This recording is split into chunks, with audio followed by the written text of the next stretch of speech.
রান্নার চুলো থেকে আগুন লেগে ভস্মীভূত গুরুত্বপূর্ণ নথিপত্র। বসিরহাট মহকুমার স্বরূপনগর থানার সারাপোল নির্মাণ গ্রাম পঞ্চায়েতের রায়কাটির ঘটনা। দুপুরে রান্না করার জন্য আগুন জ্বালায় চুলোয়, সেই সময় সেই চুলো থেকে আগুন ছড়িয়ে পড়ে ঘরে। কোনো কিছু বুঝে ওঠার আগে সর্বস্ব ভস্মীভূত হয়ে যায়। আজ বেলা 1:30 নাগাদ রান্নাঘর থেকে আগুন লেগে যায় ঘরে।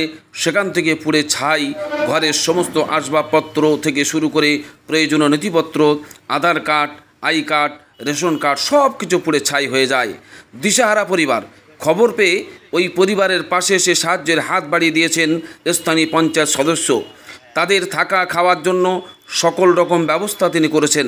পরিবার সূত্রে জানা যায়, বাড়ির মহিলারা রান্না হয়ে গেলে পুকুরে গিয়েছিলেন। তারপর বাড়ি এসে দেখে দাউ দাউ করে আগুন জ্বলছে, বাড়ি পুড়ে ছাই। গ্রামবাসীরা ছুটে এসে আগুন নেভানোর কাজে হাত লাগায়। ততক্ষণে পুড়ে ছাই হয়ে যায় বাড়ি সহ গুরুত্বপূর্ণ নথিপত্র। অসহায় পরিবারটি পথে বসার আগে স্থানীয় জনপ্রতিনিধির সাহায্যের হাত বাড়িয়ে দিয়েছেন খুশি পরিবার।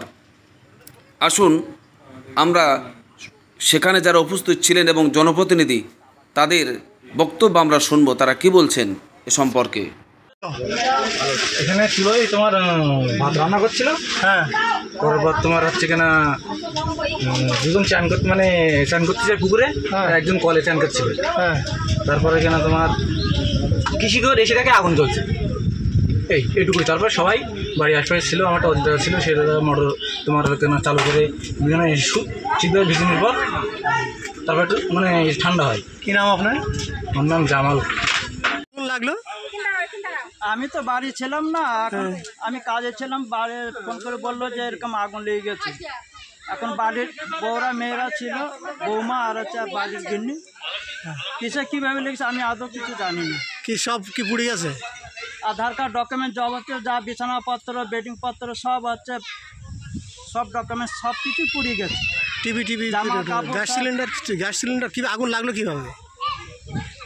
রান্না করি বোমা চান করতে গেলে রান্না করি, ওইভাবে কিভাবে রান্না আগুন লাগলো তাই জানি। চুলোর আগুন থেকে আগুন লাগলো না শর্ট সার্কিট থেকে? না, ওই চুলোই। কি কি পুড়ে গেছে ঘরের ভিতরে? কি কি পুড়ে গেছে? সব যা জিনিসপত্র ছিল সব বিছানাপত্র, কাগজপত্র, বই খাতা, ডকুমেন্ট সব কিছুই পুড়ে গেছে।